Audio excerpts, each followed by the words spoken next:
इस गाने को मिक्स किया है संदीप मकाम गाँव न्यू यॉर्क।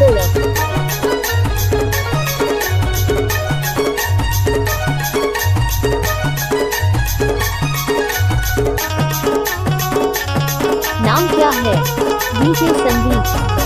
माचिस की खोखा कढ़ाई वाले हैं, कढ़ाई वाले इंटू दयागिन बढ़ाई वाले। दीदी माचिस की खोखा कढ़ाई वाले हैं, कढ़ाई वाले इंटू दयागिन बढ़ाई वाले।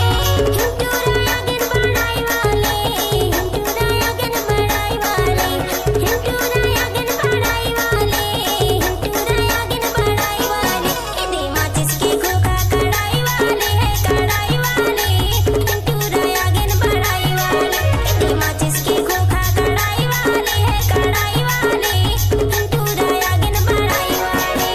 माचिस की खोखा कढ़ाई वाले है, कढ़ाई वाले इंटूरिया गन बढ़ाई वाले। माचिस की खोखा कढ़ाई वाले है, कढ़ाई वाले इंटूरिया गन बढ़ाई वाले। इंटूरिया गन बढ़ाई वाले, इंटूरिया गन बढ़ाई वाले, इंटूरिया गन बढ़ाई वाले, इंटूरिया गन बढ़ाई वाले। माचिस की खोखा कढ़ाई वाले, कढ़ाई वाले इंटूरिया गन बढ़ाई वाले।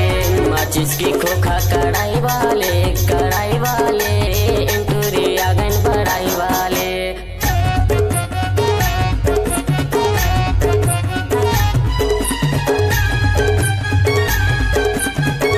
नाम क्या है? डीजे संदीप।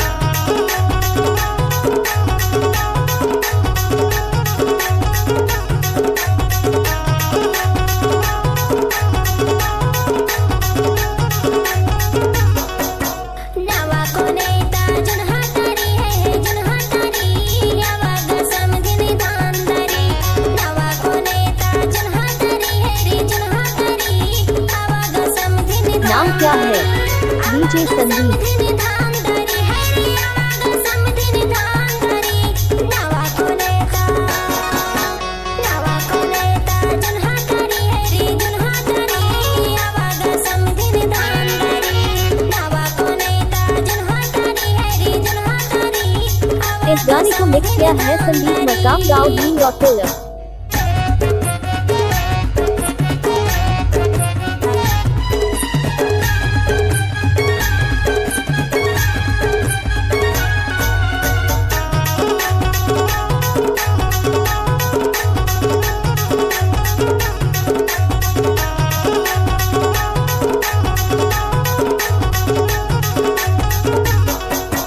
टोरी लखोज टोरा बारिन माँ टोरी भोला गना तारिन माँ। टोरी लखोज टोरा बारिन माँ टोरी भोला गना तारिन माँ। टोरी भोला गना तारिन माँ, हरे टोरी भोला गना तारिन माँ। टोरी ला टोरी लखोज टोरा नाम क्या है? डीजे संदीप। टोरी भोला गना तारिन माँ। टोरी लखोज टोरा बारिन माँ टोरी भोला गना तारिन माँ।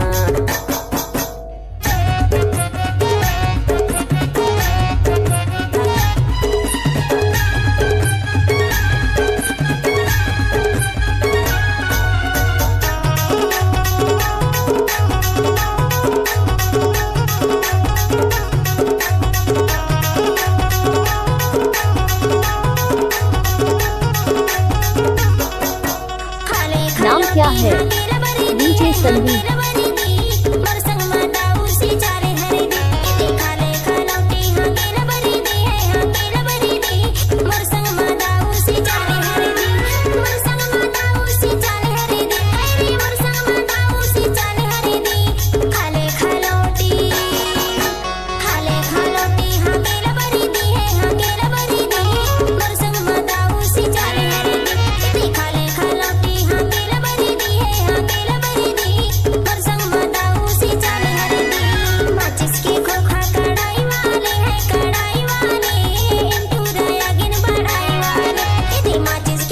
नाम क्या है?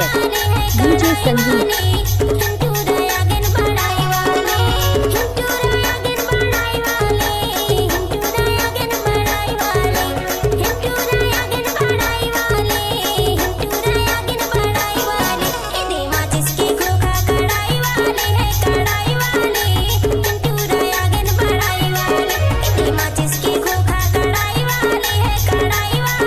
किया है डीजे संदीप।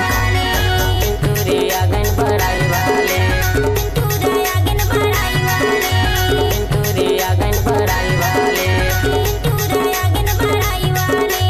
इस गाने को मिक्स किया है संदीप मरकाम गाँव भीम लॉटोला।